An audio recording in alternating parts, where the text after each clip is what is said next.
మధ్య కాలంలో మనం ఎక్కువగా వింటూ ఉన్నాం ఏంటంటే హెచ్ పైలోరీ బ్యాక్టీరియా వచ్చింది. దానివల్ల అనేక రకాల అనారోగ్య సమస్యలొస్తున్నాయి. హాస్పిటలైజ్ అవుతున్నారని. అసలేంటి ఈ బ్యాక్టీరియా? ఎలా మనుషులకు సోకుతది? సో, ఒకళ్ళ నుంచి ఒకళ్ళకి కూడా వస్తదా? ఒకవేళ ఈ బ్యాక్టీరియా మనిషి శరీరంలోకొచ్చినట్లయితే ఎలాంటి లక్షణాలు కనిపిస్తాయి? మరి రాకుండా జాగ్రత్తలేంటి? వస్తే ట్రీట్మెంట్ ఏంటి? వివరాలు తెలుసుకుందాం. ఈరోజు మనతో పాటు ఉన్నారు ప్రముఖ gastro enterologist and liver transplant specialist doctor Kavya Dendukuri గారు. డాక్టర్ గారు నమస్తే. నమస్కారం అండి. డాక్టర్ గారు జనరల్‌గా హెచ్ పైలోరీ బ్యాక్టీరియా ఇది బయట ఫుడ్ తింటే వస్తుంది అంటున్నారు. ఏంటి అవునండి. డాక్టర్ గారు అసలు ఈ బ్యాక్టీరియా ఏంటి? ఎందుకొస్తుంది మనిషిలోకి? నిజంగా బయట ఫుడ్‌లో మాత్రమే ఉంటదా? ఇంకా ఇతర కారణాలు ఏమైనా ఉంటాయా? వస్తే ఎలా తెలుస్తదది హెచ్ పైలోరీ బ్యాక్టీరియా అని? వెరీ ఇంపార్టెంట్ థింగ్ అండి. ఇది మా గ్యాస్ట్రోంట్రాలజిస్ట్‌కి కానియండి, హెపటాలజిస్ట్‌కి కానియండి, డైలీ మేము చూసే పేషెంట్స్ ఇవి. హ్మ్. అంత కామన్ ఇది.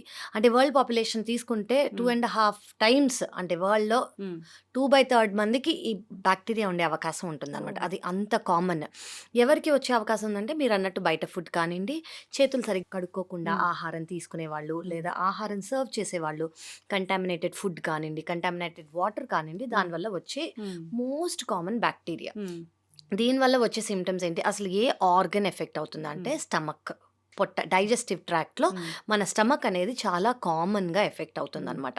చ చాలామంది కడుపులో నొప్పి, హ్మ్. ఎస్పెషల్లీ అప్పర్ భాగం, పై హ్మ్. భాగంలో నొప్పి అనేది గానియండి, పొట్టలో గ్యాస్ ఉన్నట్టు, హ్మ్. కొంచెం తినగానే నాకు ఫుల్ అనిపిచ్చేస్తోంది, హ్మ్. ఆకలి లేదు, లేదా నాకు వామిటింగ్ సెన్సేషన్ వస్తుంది, హ్మ్. కొంచెం డిస్కంఫర్ట్ ఉంటుంది అని మనకు కామన్‌గా ఈ సింప్టమ్స్‌తో వస్తారనమాట. హ్మ్. ఇలా వచ్చినప్పుడు మనం ఫస్ట్ హిస్టరీ అడుగుతాం. మీ లైఫ్ స్టైల్ ఎలా ఉంటుంది? మీరు జనరల్‌గా బయట ఎక్కువ తింటారా? రా ఫుడ్స్ ఎక్కువ తింటారా? హ్మ్. అంటే కుక్ చెయ్యనివి అనమాట. హ్మ్. మంచిగా బాయిల్ కానియండి, కుక్ కానియండి, చెయ్యని ఫుడ్స్ ఎక్కువ తింటారా? బయట ఆహారం ఎక్కువ తినే లైఫ్ స్టైలా మీది? హ్మ్. ఎక్కువ ఆర్డర్‌లు చేసుకొని తినే లైఫ్ స్టైలా అని మనం హ్మ్. కనుక్కోవచ్చు. ఇది ఎంత మనకి ఇది టెస్ట్‌ల ద్వారా మోస్ట్ కామన్‌గా సెన్సిటివ్‌గా మనకు తెలిసేదేంటంటే ఎండోస్కోపీ ద్వారా మనకిది తెలుస్తుందనమాట. హ్మ్. అంటే ఎండోస్కో కనిపిస్తదా బ్యాక్టీరియా అది?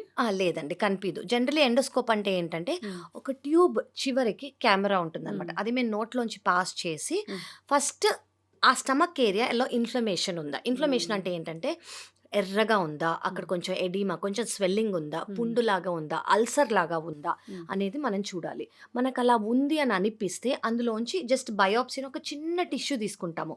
తీసుకొని వెంటనే మాకు తెలిసిపోతుంది. హ్మ్. ఒకటి ల్యాబ్‌కి పంపిస్తాము. హ్మ్. ఇంకోటేంటంటే మాకు హెచ్‌పీ కిట్ అని ఒక కిట్ ఉంటుందనమాట. హ్మ్. ఆ టిష్యూని ఆ కిట్‌లో పెట్టామనుకోండి, జనరల్లీ యెల్లో కలర్‌లో ఉంటుంది ఆ హ్మ్. కిట్.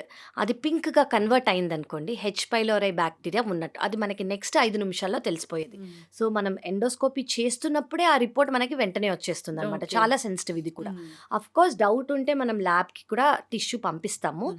బట్ మనకి వెంటనే తెలిసిపోతుంది. ఇలా ఉంది అని అనుకోండి, ఇది ఎందుకు ట్రీట్ చేయాలి అంటే దీనివల్ల గ్యాస్ట్రిక్ అల్సర్ హ్మ్. లేదా కొంతమందికి గ్యాస్ట్రిక్ క్యాన్సర్ వచ్చే అవకాశం ఉంది. హ్మ్. సో, ఈ బ్యాక్టీరియాని ట్రీట్ చేయటం చాలా ఈజీ. హ్మ్. జస్ట్ మనం ఓరల్ టాబ్లెట్స్ హ్మ్. 10 రోజులు లేదా 14 రోజులు హ్మ్. యాంటీబయాటిక్స్ ఉంటాయి అందులో పీపీఐ అంటే హ్మ్. యాసిడ్‌ని సప్రెస్ చేసే మెడికేషన్స్ ఉంటాయి. హ్మ్. సిరప్స్ ఉంటాయి. ఇవి 10, 15 రోజులు తీసుకుంటూ హ్మ్. వీటితో ఈ సిరప్ తీసుకుంటూ హ్మ్. ఆహారం అనేది మార్చుకుంటూ లైఫ్ స్టైల్ అనేది మార్చుకున్నామనుకోండి ఈ హెచ్ పైలోరీ బ్యాక్టీరియా కంప్లీట్‌గా ఎరాడికేట్ అయిపోతుంది. అప్పుడప్పుడే వస్తుంటాయి. అంటే వచ్చిన వాళ్ళకి దీనివల్ల ట్రీట్మెంట్ పోతుంది. హ్మ్. కానీ మళ్ళీ లైఫ్ స్టైల్ మీద డిపెండ్ అయ్యి ఉంటుంది. హ్మ్. వాళ్ళు ఎలాంటి ఆహారం తీసుకుంటున్నారు, హైజీనిక్ ప్రొసీజర్స్ అంటే చేతులు కడుక్కొని తింటము, హ్మ్. ఏదన్నా టచ్ చేసేయంగానే హ్మ్. పెట్స్‌ని ముట్టుకోవటం గానియండి, బయటికెళ్ళి రావటం గానియండి, ఆఫీస్ నుంచి రాంగానే అలాగే డైరెక్ట్‌గా తినేయటం గానియండి, హ్మ్. అలాంటివి చేయకుండా ఉండి హ్యాండ్ వాష్, హ్మ్. హైజీనిక్ ప్రొసీజర్స్ హ్మ్. మనం పాటించామనుకోండి హ్మ్. ఖచ్చితంగా స్ప్రెడ్ కాదు. హ్మ్. అఫ్‌కోర్స్ ఇది కంటేజియస్ అని మీరు అడిగినప్పుడు ఇది ఒకళ్ళ నుంచి స్ప్రెడ్ అయ్యే అవకాశం చాలా తక్కువ. బట్ ఏంటంటే బాడీ ఫ్లూయిడ్స్, మౌత్ ఫ్లూయిడ్స్ ద్వారా స్ప్రెడ్ అవుతుంది. హ్మ్. సో, కిస్సింగ్ గానియండి, వాటి వల్ల స్ప్రెడ్ అయ్యే అవకాశం ఉంటుంది. ఓకే. కానీ ఇది ఒక స్మాల్ బ్యాక్టీరియా. ఇది కంప్లీట్‌గా మనం క్యూర్ చేయొచ్చు కాబట్టి దీనివల్ల మనకి హ్మ్. భయం అనేది ఉండక్కర్లేదు. ఓకే. అంటే ఈ హెచ్ పైలోరీ బ్యాక్టీరియా ఉన్నవాళ్ళు చేతులు సరిగ్గా కడుక్కోకుండా హైజీన్ మెయింటైన్ చేయకుండా ఉంటే గూడా సో, వాటిని టచ్ చేసి మళ్ళీ వేరే వాళ్ళు ఆ ఫుడ్స్‌ని తీసుకుంటే కూడా వస్తుందా? అదే. అంటే ఒకే ప్లేట్‌లో వాళ్ళు తింటున్న ప్లేట్‌లో కూడా మనం తిన్నామనుకోండి, వాళ్ళు యూజ్ చేస్తున్న ప్లేట్‌లో మనం స్పూన్ యూజ్ చేశామనుకోండి, హ్మ్. వచ్చే అవకాశం ఉంది. కానీ ఇది వేరే వైరసెస్ లాగా చాలా తొందరగా ఆ! భయంకరమైన బ్యాక్టీరియా కాదిది. హ్మ్. దీనికి ఖచ్చితంగా 10, 14 రోజులు మాత్రమే. ఇప్పుడు హ్మ్. జరం వస్తే మనం ఒక యాంటీబయాటిక్ తీసుకుంటాం హ్మ్. చూడండి. దీనివల్ల జరం వచ్చిందంటే ఈ యాంటీబయాటిక్. అలాగే హ్మ్. హెచ్ పైలోరీ పైలోరై బ్యాక్టీరియా వల్ల మన గ్యాస్ట్రిక్ ఇన్ఫ్లమేషన్ కానివ్వండి, గ్యాస్ట్రైటిస్ కానివ్వండి, గ్యాస్ట్రిక్ అల్సర్ కానివ్వండి వచ్చిందనుకోండి, హ్మ్. 10 లేదా 14 రోజులు ట్రీట్మెంట్ తీసుకోగానే తగ్గిపోతుంది. ఓకే. మరి బాగా అల్సర్స్ వచ్చాయి. లేదా ఇది క్యాన్సర్ స్టేజ్ వరకు వెళ్ళింది. హ్మ్. దీనివల్ల అని చెప్తూ ఉన్నారు. హ్మ్. అంటే లక్షణాలు ఎట్లా ఉంటే దాన్ని మనం డినై చేయడం వల్ల ఇంత దూరం ఎళ్తది మ్యామ్? సో, స్టార్టింగ్ స్టేజ్‌లో ఏం రావచ్చంటే, హ్మ్. కొంచెం తినగానే వాళ్ళకి ఫుల్ హ్మ్. అయిపోతుందనమాట. అంటే పొట్ట ఉబ్బసంలాగా, హ్మ్. పొట్ట గ్యాస్ ఫిల్ అయినట్టు, కొంచెం అంటే ఆకలి ఎక్కువుండదు. ఎందుకంటే పొట్టంతా గ్యాస్‌తో నిండిపోయి అవును. ఉంటుంది. హ్మ్. అదొకటి. సెకండ్ థింగ్ ఏంటంటే, వాళ్ళు బయట జంక్ ఫుడ్ ఎక్కువ తినేటప్పుడు వాళ్ళు ఎక్కువ ఆలోచించాలి. ఓకే. నాకు హెచ్ పైలోరీ బ్యాక్టీరియా వచ్చే అవకాశం ఉంది. సెకండ్ థింగ్ చిన్న చిన్న విషయాలు ఏదైనా చిన్న చిన్న పదార్థాలు ఏమైనా తింటుంటే వామిటింగ్ సెన్సేషన్ రావటం కానియండి, ఆకలి అనేది తక్కువ ఉండటం కానియండి, పొట్ట పై భాగంలో లేదా రైట్ సైడ్ భాగంలో కొంచెం నొప్పి రావటం కానియండి, హ్మ్. అన్‌కంఫర్టబుల్‌గా ఉండటం గానియండి, ఎస్పెషల్లీ తినేది రిలేటెడ్‌గా అంటే ఆహారం తిన్న తర్వాత తినేటప్పుడు వచ్చే డిస్కంఫర్ట్ వాళ్ళు ఓకే. నాకిది అది ఒక రోజు, 2 రోజులు ఉందనుకోండి సడెన్‌గా ఏదో కొత్తగా తినుంటారు. లేదా అలాంటి కారమైనా తినుంటారు. డీప్ ఫ్రైడ్ ఫుడ్స్ తినుంటారు అని మనం అనుకోవచ్చు. కానీ ఇదే సింప్టమ్ పర్సిస్టెంట్‌గా ఉంది. చాలా రోజులుగా ఉందంటే డినై చేయకూడదు. హ్మ్. ఖచ్చితంగా మా దగ్గరకొచ్చి ఎగ్జామిన్ చేయించుకోవాలి. హ్మ్. ఇది ఓన్లీ ఎండోస్కోపీ కాదండి. ఎండోస్కోపీ అంటే చాలామంది భయపడతారు. హ్మ్. అఫ్‌కోర్స్ అదొక 1 ½ మినిట్ ప్రొసీజర్ మాత్రమే. హ్మ్. కానీ చాలా మందికి నోట్లోంచి ట్యూబ్ పెడుతున్నామంటే భయం వేస్తుంది. హ్మ్. సో, వాళ్ళకి స్టూల్ ద్వారా కానియండి, హ్మ్. బ్లడ్ టెస్ట్ ద్వారా కానియండి, బ్రెత్ అంటే హ్మ్. మన ఊపిరి ద్వారా కానియండి, ఈ హెచ్ పైలోరీని మనం కనిపెట్టొచ్చు. హ్మ్. దాని ద్వారా కూడా మనం పాజిటివ్ వస్తే ట్రీట్మెంట్ ఇవ్వచ్చు. యెస్. ఇప్పుడు పొట్టలో క్యాన్సర్ వచ్చింది అంటే అది ఫైనల్ స్టేజ్ వరకు వెళ్ళినట్లే ఇంక ఈ అంటే ఇప్పుడు హెచ్ పైలోరీ అనేది దీని ద్వారా వచ్చే క్యాన్సర్ ఏంటి అంటే, ఒక నైట్‌లో, ఒక రోజులో వచ్చేది కాదు. హ్మ్. చాలా రోజులు వాళ్ళ సింప్టమ్స్ నెగ్లెక్ట్ చేసి, హ్మ్. ఆహారం, లైఫ్ స్టైల్ అనేది నెగ్లెక్ట్ చేసి ఎప్పటికో వచ్చేది. సో, మనకింత టైం ఉంటుంది. హ్మ్. అట్‌లీస్ట్ సంవత్సరాల టైం ఉంటుంది. హ్మ్.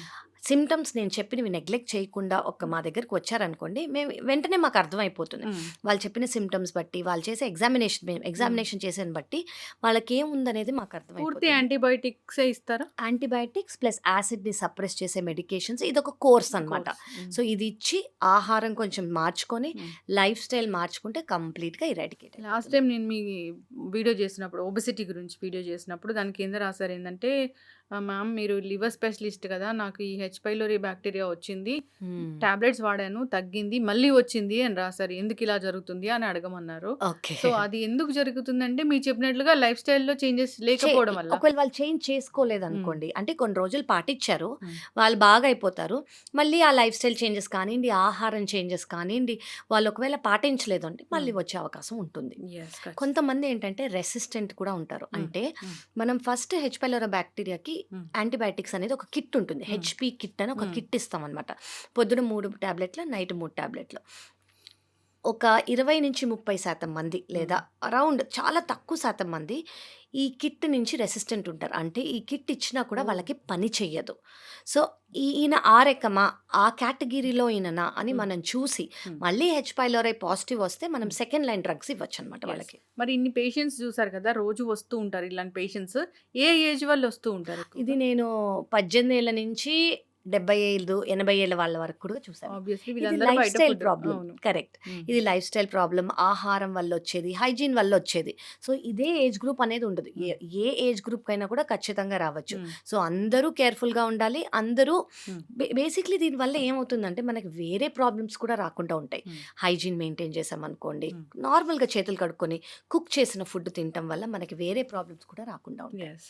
మండీ బిర్యానీస్ ఇలాంటి వాటి వల్ల షేరింగ్ అనేది ఎక్కువగా అవును. ఉంటుంది. అవును. సో, అలాంటివి కాస్త అవాయిడ్ చేస్తే మంచిది. కరెక్ట్ అండి. ఆ! ఎగ్జాక్ట్‌లీ. హ్మ్. అంటే మనకు తెలుసు మన హ్మ్. ఇంట్లో వాళ్ళే అంటే ఇద్దరు, ముగ్గురు మనము. హ్మ్. మనకేం ప్రాబ్లమ్ లేనప్పుడు షేర్ చేసుకోవటం వేరు. హ్మ్. కానీ వేరే వాళ్ళతో తెలియని వాళ్ళతో అదే స్పూను, అదే ప్లేట్‌లో అలా హ్మ్. తింటము మనం హ్మ్. కొంచెం అవాయిడ్ చేసుకోవాలి. యెస్. ఖచ్చితంగా మ్యామ్.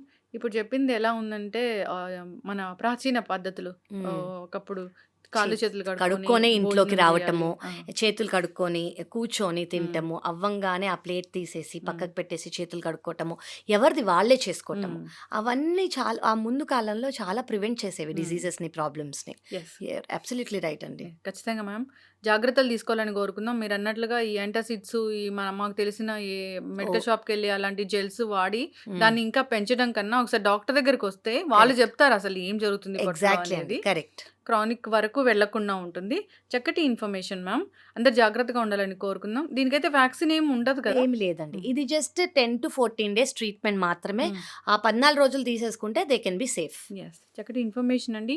ఈ గ్యాస్ట్రోఎంట్రాలజీకి సంబంధించి కానీ, లివర్ ఇష్యూస్‌కి సంబంధించి కానీ మనం సీరీస్ కంటిన్యూ చేద్దాము. ష్యూర్ అండి. చాలా కామెంట్స్ వస్తూ ఉన్నాయి. చాలా ప్రాబ్లమ్స్ చెప్తూ ఉన్నారు. వాటిని మనం టాపిక్స్ లాగా తీసుకొని చేద్దాం. ష్యూర్ చక్కటి అండి. ఇన్ఫర్మేషన్ అండి. ధన్యవాదాలు. థ్యాంక్ యూ సో మచ్ అండి. Thank you.